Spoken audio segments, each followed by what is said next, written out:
لا شريك لك. Au nom de Dieu, chers téléspectateurs, assalamu alaikum wa rahmatullahi wa barakatuh, que la paix soit sur vous et bienvenue en cette nouvelle édition des 2 premiers jours. Nous écoutions à Talbiya il y a quelques instants et nous souhaitons que Dieu nous permettra d'atteindre ce jour pour dire « Me voici mon Dieu, me voici, tu n'as point d'associé, me voici ». À toi vont les louanges, de toi viennent les faveurs et à toi revient le souverain pouvoir. Hier, avec notre invité, nous parlions sur At-Tahliya avant At-Tahliya. Et aujourd'hui, ça sera le Mufarridoun. Il y a cette interaction sur un hashtag, surtout en ce qui concerne le sujet de Mufarridoun. J'aimerais que vous nous donniez l'explication de ce terme, Al-Mufarridoun. Puisque nous avons parlé déjà de At-Tahliya avant Tahliya. Maintenant, nous devons bien sûr nous vêtir avec les actes, les bons actes. Al-Mufarridoun, c'est le prophète, que la paix soit sur lui, a souligné que les Mufarridoun étaient les premiers. Alors un des compagnons a dit qui sont al-Mufarridoun au prophète. Il a dit que ce sont ceux qui évoquent Dieu. Nous devons bien sûr également nous vêtir avec la proclamation de la grandeur d'Allah et évoquer Allah également. Il y a beaucoup d'interactions, il y a des participations. Fayrouz, elle a dit que nous devons évoquer Dieu et nous devons également évoquer Dieu pendant la nuit et pendant le jour. Et pour ceux qui évoquent Dieu tout le temps, Dieu leur a promis le paradis et nous souhaitons être parmi ces gens-là.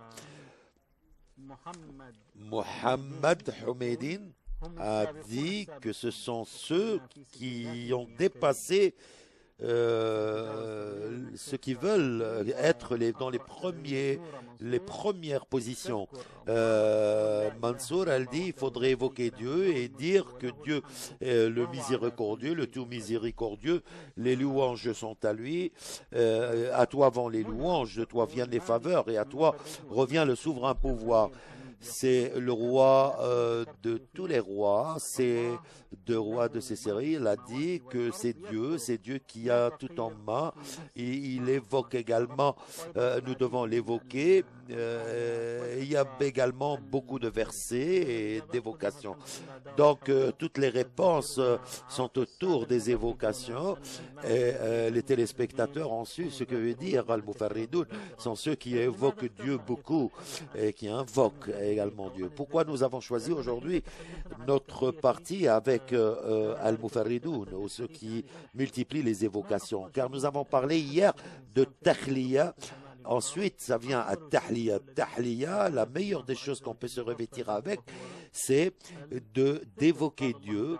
Et Dieu a dit, appelle les gens au Hajj, ils viennent de toutes les nations pour essayer, pour qu'ils également appellent. Voilà, donc il faudrait toujours remercier Dieu et fait aux gens une annonce pour le Hajj. Ils viendront vers toi à pied et aussi sur une monture, venant de tout chemin éloigné pour participer aux avantages qui leur ont été accordés, pour invoquer le nom d'Allah au jour fixé. Donc, qu'est-ce que je dois faire? Donc, je dois m'attacher à un acte. Avec cette question, un homme est venu voir le prophète, que la paix soit sur lui.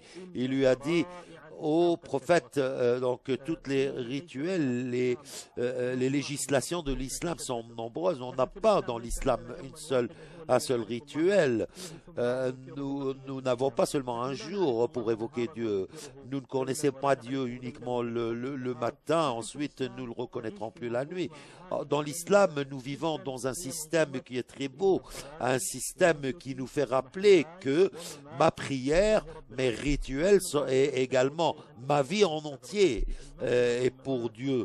La vie, la mort, appartiennent à Dieu, nous appartenons à Dieu. Donc, toutes ces rituels, il y a la prière, il y a le pèlerinage, il y a l'immolation, il y a également la prière de la nuit. Donc, ce sont tout ce dictionnaire, ces dictionnaires sont très nombreuses. Ces mots, ces choses sont très nombreuses. Il a dit au prophète, essayez de m'orienter vers un acte qui regroupe tous ces actes. Il a dit le prophète que ta langue est toujours fertile pour évoquer Dieu. Est-ce qu'il y a une évocation qui est mieux d'une autre ou toutes les évocations sont les mêmes? Les évocations sont bien sûr des degrés. Les évocations l'un des évocations le plus important, c'est celui d'évoquer Dieu, le nom d'Allah. Ce Coran est la grande évocation. Donc, il a fait descendre, il a envoyé le Coran pour que nous orienter vers le bon chemin. Le Coran, il n'y a rien qui se lève au-dessus du Coran. Il y a également des évocations qui se disent après la prière. Il y a des évocations la nuit, les évocations pendant le matin. Les évocations du matin sont nombreuses, sont meilleures en raison de leur temps, et de la nuit sont les meilleurs aussi pour leur temps, pour la nuit. Nous devons évoquer Dieu à tout moment. Une personne qui lit le Coran pendant l'inclinaison lui dit non. Donc c'est une faute. Donc les évocations sont différentes.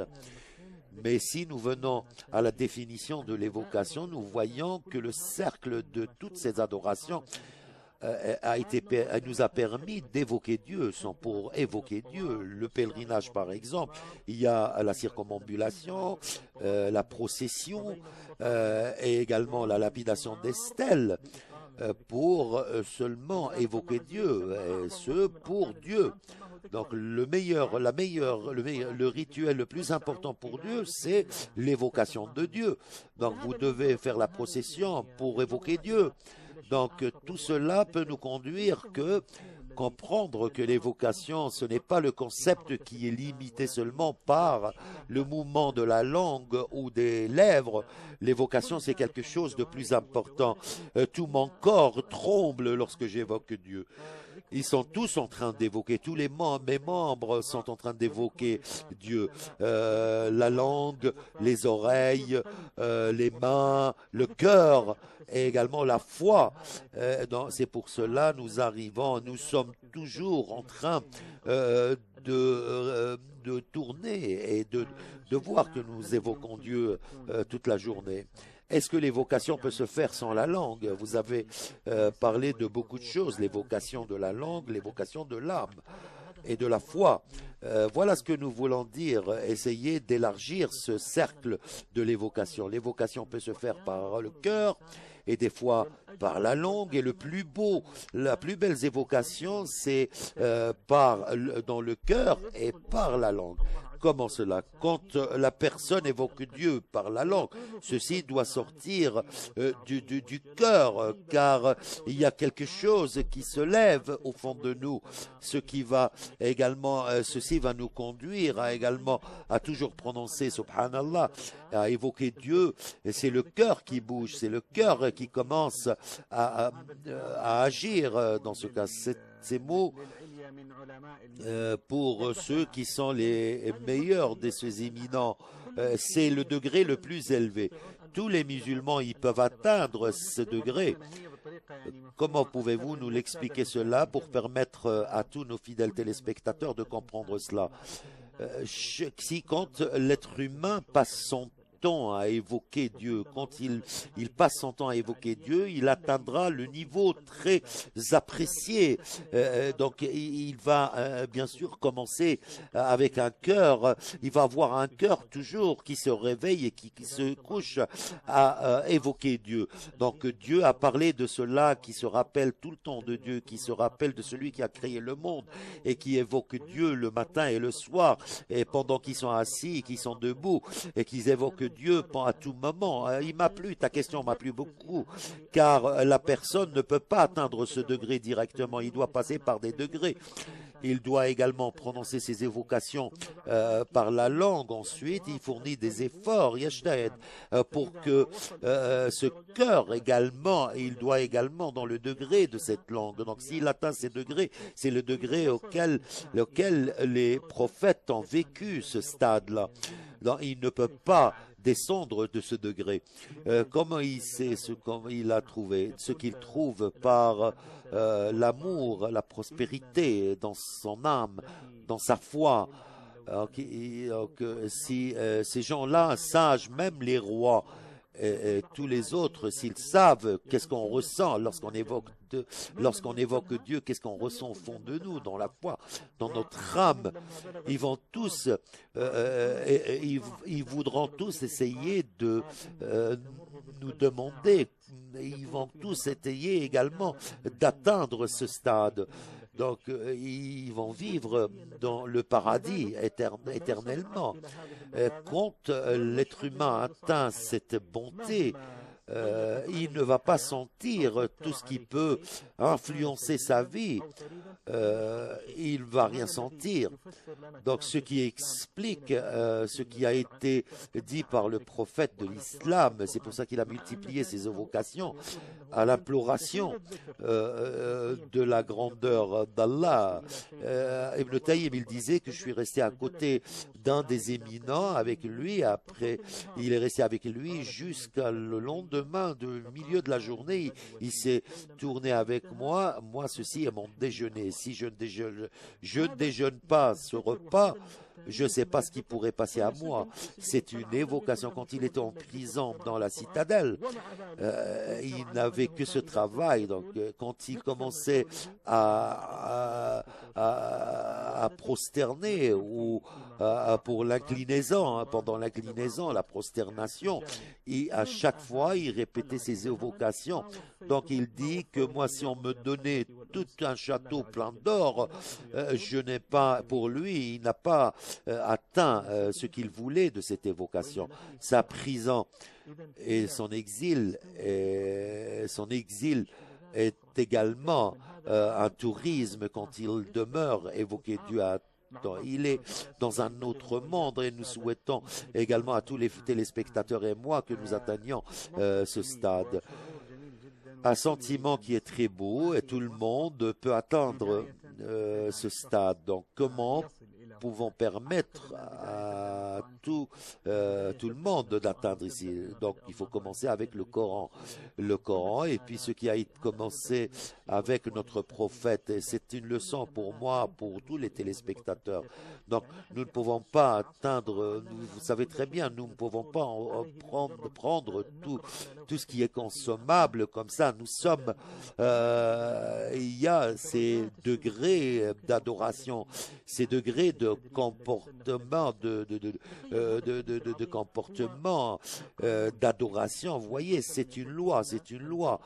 Et le prophète, il dit que l'honnêteté, elle conduit vers l'honnêteté, il conduit également pour le paradis. Il faudrait prendre cette loi et applique-le partout. Si tu veux être un éminent, nous sommes toujours en train d'apprendre et nous apprenons toujours pour devenir sage. Donc, s'il veut être sage, donc il doit pratiquer cette sagesse. Il doit également être prisonnier de cette sagesse afin qu'il puisse avoir un autre degré plus élevé. Nous devons commencer par le Coran, par la récitation, la lecture, et le répéter, et l'écouter, et le contempler. Nous devons également vivre avec le Coran, s'élever avec le Coran, et nous devons également trembler lorsque nous lisons le Coran. Ensuite, nous passons étape par étape par les évocations du matin, de l'après-midi, du soir, jusqu'à ce qu'on atteigne ce stade, ce degré très important. C'est très beau ce que vous dites, mais il y a une petite pause et nous revenons à vous, chers téléspectateurs. Restez avec nous.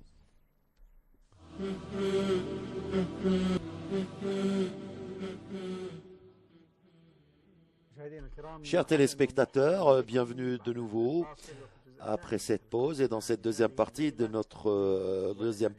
ce programme des 10 premiers jours. Et ici, nous sommes en train de parler des mufarridoun, les évocateurs qui évoquent les dieux. Vous pouvez contribuer, participer avec nous sur un hashtag Al-Mufarridoun. Donc, vous allez le voir directement sur l'écran et vous pouvez nous contacter par au téléphone suivant que vous allez voir tout de suite sur les écrans. Nous devrons également saluer tous les téléspectateurs de la chaîne en anglais, de la chaîne Iqra en anglais. Ils peuvent également écouter l'émission en français par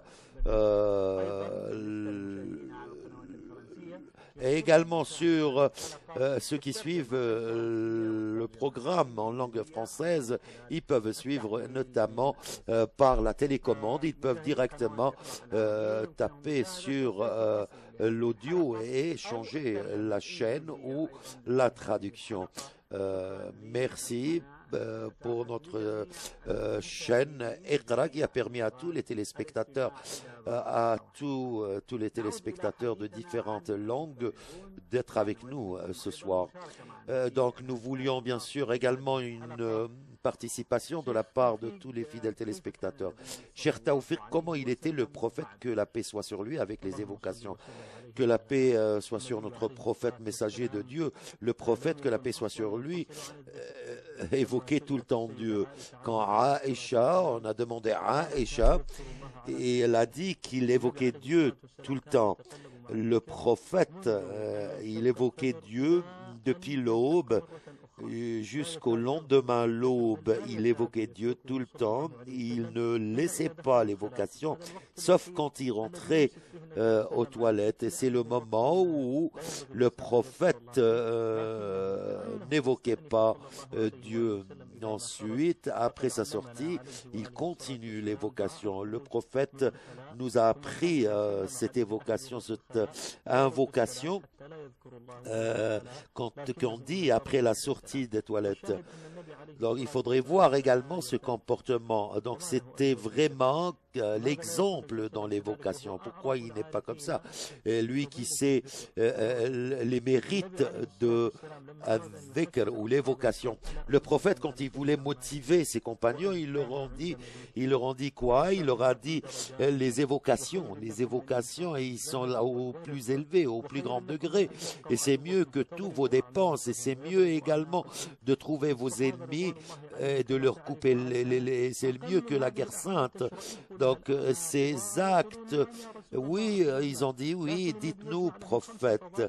Donc il leur a regroupé les 5 mérites en une seule chose. Il a dit le prophète, c'est l'évocation de Dieu.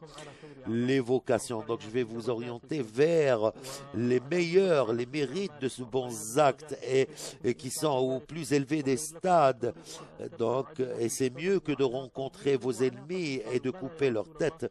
Ils ont dit oui, oh, allez-y. Il a dit l'évocation de Dieu. L'évocation de Dieu, dans le prophète, quand il évoque Dieu, même les anciens prophètes, les autres prophètes avant le prophète, ils l'orientaient à cela. Lorsque le prophète il a rencontré Ibrahim pendant l'Isra ou al-Mi'raj, il lui a dit, Ibrahim il lui a dit, il faudrait que la paix soit sur ta communauté. Il faut également évoquer Dieu. Merci Dieu. Le prophète, nous savons très bien que pendant ses assises, il évoquait Dieu et que ses lèvres aussi ne cessaient pas de prononcer et proclamer la grandeur d'Allah. Donc, une intervention de Cheikh Mohamed Saoui. Oui, Cheikh, salam alaikum, wa alaikum salam, wa rahmatullah. Comment allez-vous, Cheikh Mohamed? Je vais très bien, merci. Cheikh Mohamed, aujourd'hui, le titre de notre partie aujourd'hui, c'est sur l'évocation. Que la paix soit sur notre prophète Mohammed, messager de Dieu, au nom de Dieu le miséricordieux, le tout miséricordieux, et nous demandons à Dieu, moi et téléspectateurs, que nous voyons parmi les évocateurs qui évoquent Dieu tout le temps. Et je remercie également à mon ami pour ses propos et pour tout ce qu'il a dit. Dans ce sujet, si notre objectif dans cette vie, c'est de travailler pour atteindre pour être dans le paradis. Donc nous avons ce chemin, nous connaissons le chemin. Nous ne devons pas seulement écouter 2 exemples ou 3 exemples, mais nous avons beaucoup d'exemples. Et comme il a été rapporté par le prophète, quand Ibrahim a rencontré le prophète pendant l'Isra ou le Mi'raj, ils se sont trouvés, ils ont trouvé ces messagers en une période de temps très courte. Donc ils ont parlé sur les mêmes sujets qui intéressaient toutes les nations, toute la communauté musulmane. Donc, dans cela, le Ibn Tayyib a apporté de cette rencontre que le prophète Mohammed, que la paix soit sur lui, pendant l'Isra, au 7e ciel, il a rencontré Al-Khalil Ibrahim, notre prophète Ibrahim. Il lui a adressé un message pour toute la communauté. Il lui a transmis le message et que la paix soit sur lui. Et ensuite, il lui a parlé de la fin du monde. Donc, regardez comment une personne qui revient après sa mort, qui revient à la vie. Et il lui a dit, il faudrait que tu transmettes la paix à toute ta communauté et leur transmet que le paradis a un sol très fertile et que Dieu est grand, exalté soit-il. Donc il nous a transmis.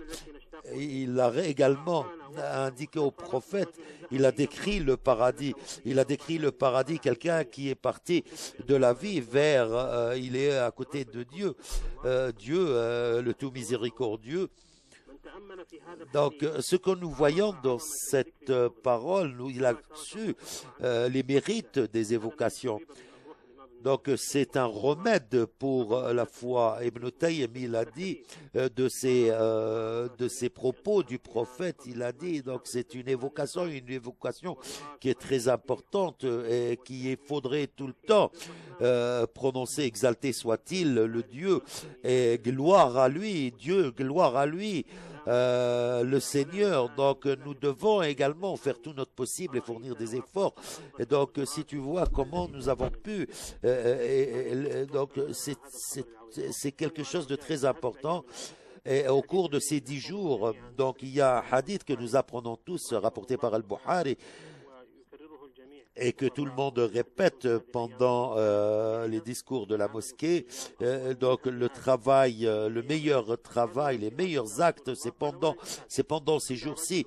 Certains a parlé au prophète, il lui a dit même pas la guerre sainte, même pas le djihad, il a dit même pas le djihad, ces cours, ces 6 jours, l'évocation de Dieu. Donc, et le bon acte est celui qui nous rapproche le plus vers Dieu. Il faudrait également multiplier la grandeur d'Allah et l'évocation de Dieu. Donc, la meilleure des choses à faire, c'est l'évocation. L'évocation à un stade très élevé, à un stade très élevé, comme je le disais, donc où il y a et nous demandons à Dieu que nous soyons parmi ceux qui évoquent le Dieu, nous souhaitons qu'il accepte de nous ces rituels, qu'il accepte de nous nos évocations et que la paix règne la communauté musulmane et toutes les nations musulmanes. Merci cher Mohammed, c'est une intervention qui est très très belle intervention. Merci également pour notre cher Mohammed Assaoui. Notre question est sur le comportement de ces évocations. Incontestablement, ce travail sur quelque chose, sur ce mérite qui est très grand, il faudrait bien sûr qu'il doit être entouré par un comportement, par une discipline qui nous apprend le khushu pendant qu'on évoque Dieu et qui doit être entre les temps et les lieux où il y aura ces évocations dans les demeures et dans les demeures sacrées de lieu. Et il faudrait être purifié de tout. La purification, ce qu'on veut dire, la purification morale et la purification des sens. La purification des sens, qui est les ablutions, et la purification morale, c'est également se purifier l'âme, sauf pour tout ce qui nous reste au fond de nous, c'est l'âme, c'est l'évocation de Dieu. Donc il faudrait qu'on s'adresse directement à la Qibla et nous allons directement nous concentrer à Dieu et nous devons nous purifier physiquement et moralement. C'est la purification de l'âme. Donc c'est essayer également pendant les temps et choisir les temps et les lieux et également s'adresser à la Qibla, se diriger vers la Qibla. Donc il y a des anges sur terre. Ce que je veux dire. Donc ils sont autour de nous pendant qu'on évoque Dieu. Quelle est la relation des anges avec ces évocations? Quand nous avons parlé du prophète et la parole d'Ibrahim, le discours ou le dialogue qui s'est passé entre le prophète Mohammed et Ibrahim pendant l'Isra wal Mi'raj, c'est le slogan des anges, ceux qui sont autour du trône. Donc les anges, nous savons très bien qu'ils évoquent Dieu dans tout moment. En plus de ça, les anges ils sont très proches de toutes ces regroupements où il y a des évocations. Les évocations se multiplient. Donc, ils continuent pour rester, s'asseoir et écouter les évocations. Même pendant les prières hebdomadaires de vendredi, ils commencent à enregistrer tout cela. Et donc, quand il y a l'évocation, ils ferment les Corans, ils ferment pour écouter les évocations. Nous allons continuer après cette petite pause.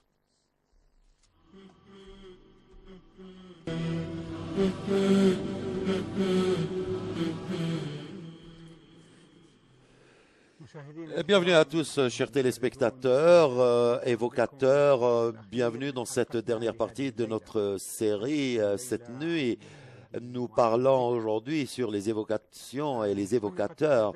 Nous avons parlé au début sur les mérites des évocateurs et des degrés des évocations et des évocateurs aussi. Nous allons vous poser la question sur certaines évocations, que la paix soit sur notre prophète, les meilleures évocations de notre prophète. Que la paix soit sur notre prophète Mohammed, c'est une évocation et c'est une invocation. Nous avons dit que l'évocation et la prière peuvent être évocations et également le jeûne en réalité qui est s'abstenir de manger et de boire. C'est une évocation et qui commence de la foi, de l'âme. Donc que la paix tombe soit sur notre prophète est une évocation. Et c'est l'une des meilleures évocations. Et je souhaite que nous et tous les téléspectateurs, vous savez très bien que la paix, que Dieu Dieu et ses anges prient pour notre prophète Mohammed, que la paix soit sur lui. Dieu également a introduit cela, a commencé avec ça, pour toujours évoquer et dire que la paix soit sur notre prophète Mohammed. Dieu et les anges prient sur notre prophète Mohammed.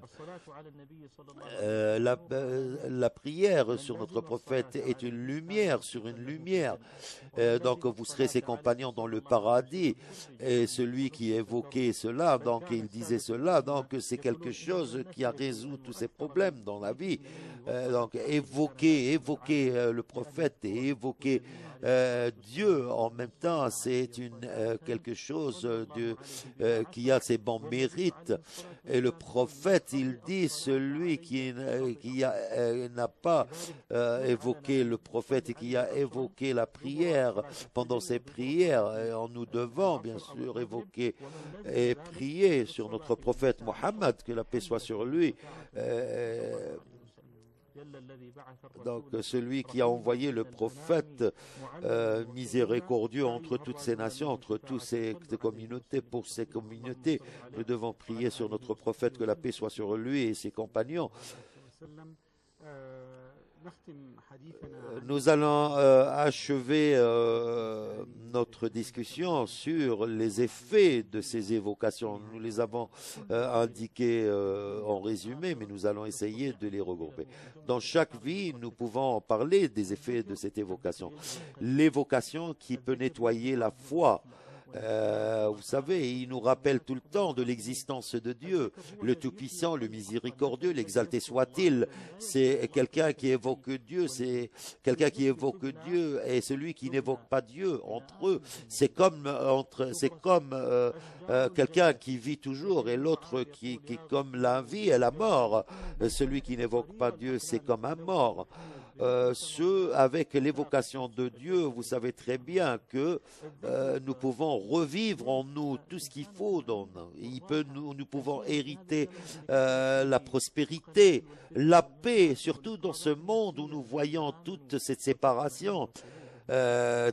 Tous ces problèmes, quand on évoque Dieu, celui-ci nous ramène à une vraie prospérité au fond de nous. L'évocation de Dieu, je pense que peut-être nous allons vite maintenant, mais il faudrait nous arrêter ici. L'islam, c'est l'évocation. Le jeûne, la prière, c'est des évocations. Mais où nous avons prononcé beaucoup le mot de l'évocation, même dans le Coran, et même parmi tous les musulmans. Dieu, le tout miséricordieux, les évocateurs et les évocatrices, donc Dieu leur a promis d'un paradis. L'évocation nous permet également de préparer notre foi, notre âme, à accueillir tous les bons actes des autres, tous nos actes c'est l'honneur, c'est un honneur, l'évocation, c'est un honneur. Donc Dieu a dit, évoquez-moi, je vous évoquerai également. Et le prophète a dit également que moi je suis, si vous voulez l'amour de Dieu, il faudrait l'évoquer, le prophète lui-même a dit. Donc, c'est une position que nous devons peut-être toute la vie de Iqra. Si nous restons ici et nous parlons de l'évocation, nous n'allons pas finir. Vous savez très bien, c'est le créateur de tous. C'est notre créateur, c'est le créateur du monde entier. Donc, nous devons l'évoquer. Et nous sommes toujours, nous n'arrivons pas à un stade où nous pouvons arrêtez d'évoquer Dieu. Vous imaginez, il a créé tout ce monde, il a créé tout ce qui existe sur terre. Donc nous ne pouvons pas arrêter, comme je vous disais, d'évoquer les mérites de cette évocation. Et je recommande également à tous les téléspectateurs un livre dont le nom est Al-Wab al-Saïd pour l'imam Ibn Tayyib. Si j'ai évoqué tous ces ouvrages, je me rappelle également d'une phrase très importante. Il faudrait vendre ta maison et achète les évocations. C'est un ouvrage qui est de valeur et qui parle des bons actes, qui parle des évocations et également comment nous pouvons, et les ulama, les imminents, ils commençaient à recommander. Ils disaient il faudrait vendre la maison et évoquer Dieu. Est-ce qu'il y a un bénéfice de ces évocations? C'est un bénéfice matériel, bénéfice dans l'effort. Quand on fournit d'efforts et quand on fournit, on évoque tout le temps. Et il a été rapporté par Fatima et il a été rapporté par le prophète. Il lui a dit, je vais vous montrer, vous orienter vers quelque chose qui est mieux que cela. Quand vous partez dormir, il faudrait toujours prononcer Dieu, exalté soit-il, Dieu exalté soit-il, 33 fois. Elle est revenue Fatima et elle ne commençait plus à se plaindre de ses douleurs quand elle travaillait dans le foyer. Donc, elle disait, exalté soit-il, Dieu exalté soit-il, elle n'a pas, oui, donc il faudrait toujours évoquer Dieu. L'évocation permet également aux soldats, aux combattants, de tenir sa place, d'entrer, d'être plus courageux. C'est quelque chose qui te permet d'être vraiment quelqu'un avec un courage incomparable, et ça vous permet également de multiplier vos efforts, pour ce qui vous permet également, si nous voulons, comme ils l'ont décrit, de soulever les montagnes. L'évocation, c'est une chose qui nous permet aussi de prononcer, c'est plutôt prononcer la grandeur d'Allah, donc c'est quelque chose de béni. Tout cela est béni pour nous, tous nos actes sont bénis. Notre cher, nous devons être des gens d'action. Nous allons décrire, nous voulons une description très importante, comment investir ces 10 jours, ces 10 nuits, ces 10 premières nuits. Nous devons nous soumettre à tout ce qu'on a été ordonné de faire par notre prophète, comme les évocations pendant le matin, le soir, à la sortie, à l'entrée, des évocations quand nous utilisons le transport et des évocations pendant le voyage. Quand nous tenons à cela, nous nous soumettons à cela, nous voyons que nous avons l'habitude, nous aurons cette habitude, nous acquérons cette habitude d'évoquer Dieu. Dans chaque moment, nous évoquons. Quand vous partez dormir, il y a une évocation. Quand vous vous réveillez, il y a une évocation. Donc l'évocation, quand bien sûr, vous vous réveillez effrayé pendant la nuit, il y a cette évocation que vous prononcez. Donc à tout moment, comme je vous disais, si l'être humain s'est soumis à cela, et nous voyons qu'il a beaucoup de mérites. Donc nous devons être des gens d'action, nous allons évoquer cela et nous devons les rappeler. Elle est connue chez la plupart des gens, les évocations du matin et du soir, mais je vais dépasser cette question, je vais te prononcer les mères des évocations. Le prophète dit, celui qui a dit 100 fois gloire à Dieu, exalté soit Dieu, donc c'est comme si qu'il a épargné 10 personnes. Donc nous savons très bien qu'il n'y a pas des esclaves. Vous dites cette évocation 100 fois, c'est comme si que tu as libéré plus de 10 personnes, 10 esclaves, mais comme si celui qui a obtenu plus de 100 et 1000 bénéfices. Quand vous évoquez Dieu, vous dites 2 mots qui sont souples. L'imam Bukhari également les a prononcés. Elles sont très légers, très souples dans le cœur, mais ils sont très lourds dans la balance. Et elles sont exaltées soit Dieu et gloire à Dieu. Quand vous dites cela 100 fois, vous êtes pardonnés et vos péchés seront expiés. Et je vais demander à tous les téléspectateurs donc de stationner près de la mer Rouge ici à Jeddah. Donc si vos péchés sont tout cela, toute cette mer, Dieu va les expier. Donc vos péchés seront expiés et vous serez pardonnés chez Dieu. Surtout quand vous évoquez Dieu à tout moment, il va vous évoquer tous les grands péchés. Lire le verset de l'Ikhlas, c'est le tiers du Coran. Est-ce que nous ne pouvons pas lire le tiers, surtout quand nous lisons Dieu est unique, Dieu n'a pas d'associé, seulement vous répétez cela, c'est comme si que tu as lu le Coran en entier. Mais pour que quelqu'un ne dise pas dans notre communauté avant, ils avaient l'habitude de faire cela. Mais en ce siècle, il vit avec nous celui qui lit le verset de Ikhlas avec nous. Je connais une personne qui est très âgée, et certains ceux qui prient, et ils le connaissent, il prie également sur notre prophète Mohammed. Notre communauté est toujours les gestes positifs dans notre communauté existent toujours et nous savons très car le prophète il dit si vous évoquez Dieu par l'exalté soit-il, gloire à lui, vous savez très bien qu'ils se retournent vers les trônes, ils évoquent, donc vous pouvez également, je ne sais pas si vous voulez que quelqu'un soit juste, également je demande à Dieu que nous souhaitons d'évoquer tout le temps Dieu, j'appelle les téléspectateurs, donc les mères des évocations, c'est gloire à Dieu, exalté soit-il Dieu, de le dire 100 fois par jour, subhanallah wa bihamdihi 100 fois par jour, as-salatu ala nabi, astaghfirullah également 100 fois par jour, alladhi la ilaha illa huwa 100 fois par jour. Mais je veux que le téléspectateur comprenne que ces vocations, ce sont Mais les évocations, les autres évocations qui sont petites, mais qui sont très lourdes dans la balance chez Dieu, elles sont nombreuses. Mais nous allons être des gens d'action. Mais ces 3 évocations ou 4 évocations, nous allons commencer avec ces 3 ou 4 évocations au cours de 10 premiers jours et qu'il commence à les évoquer. Il faut lire également le verset de l'Ikhlas qui égale le tiers du Coran en entier. Et également les versets Qul ya ayyuhal kafirun, et c'est une porte qui est ouverte. C'est pour ça que j'ai résumé cette partie. Moi, j'ai indiqué également sur l'ouvrage de l'imam Al-Qayyim. Donc, chers téléspectateurs,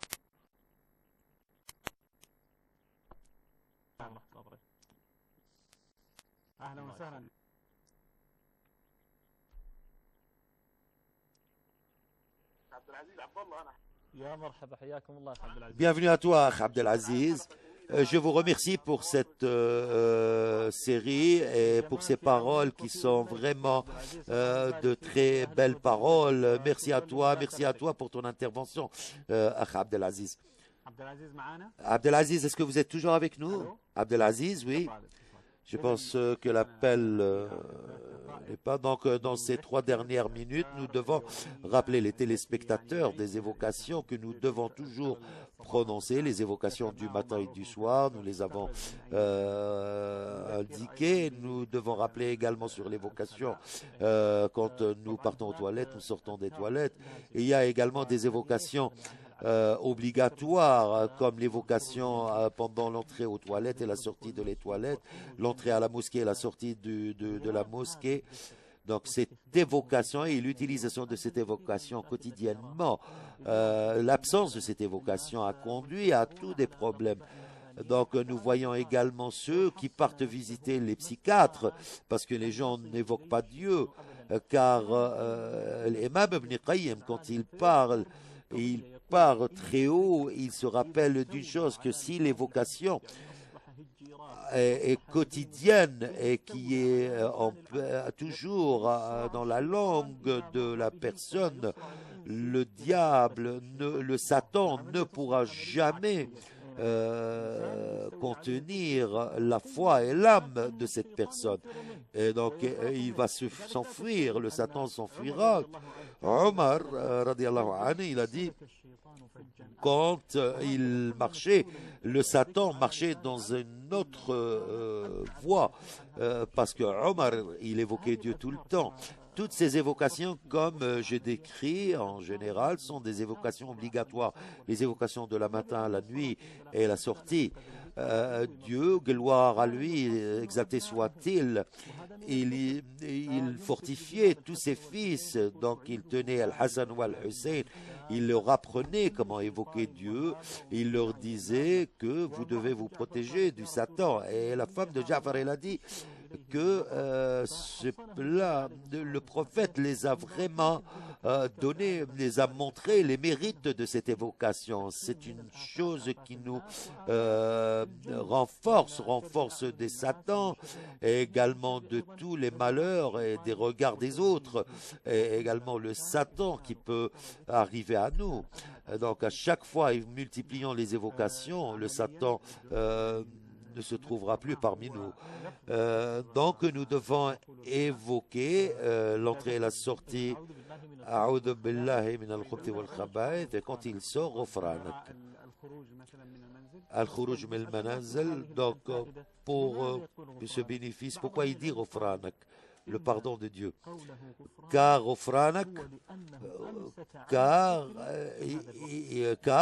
pendant son entrée aux toilettes, il a arrêté d'évoquer. C'est pour ça, à sa sortie, il a dit Ghufranak. Donc, quand l'être humain, il dit Ghufranak, quand il s'est débarrassé de ses douleurs physiques, quand il sort, parce qu'il n'a pas évoqué Dieu à l'intérieur, il doit dire Ghufranak. À la sortie de la maison, Bismillah, amantu billah, tawakkaltu ala Allah, la hawla wa la quwwata illa billah. Allahumma inni a'udhu bika an udalla aw udhilla aw udhalla aw uzalla aw adlima aw adlama aw ujhala alayh. S'il a prononcé cette évocation, Donc beaucoup de nos problèmes disparaîtront et beaucoup d'accidents vont disparaître car ils disent donc après cela le Satan disparaît carrément devant lui et quand vous êtes pressé par la voiture également le Satan va tout de suite se disparaître. Donc c'est une évocation à l'entrée, c'est une évocation à la sortie. Quand vous rentrez chez vous, vous dites Bismillah. Et vous passez le salut à tous les membres du foyer. Quand nous mangeons, il dit Bismillah au nom de Dieu, et quand il dit au nom de Dieu Bismillah, le diable ne touchera pas à cette nourriture, le Satan ne touchera pas à cette nourriture. Et il y a beaucoup d'évocations, mais nous allons commencer également à la partie de demain. Nous allons parler demain sur les actes que le compagnon Abu Bakr Siddiq effectué. Donc sur le hashtag, sur cet écran, vous pouvez voir demain, la partie de demain sur les actes de Abu Bakr Siddiq. Merci beaucoup, cher. Merci beaucoup, téléspectateurs. Nous vous retrouverons demain à 20h, heure locale saoudienne.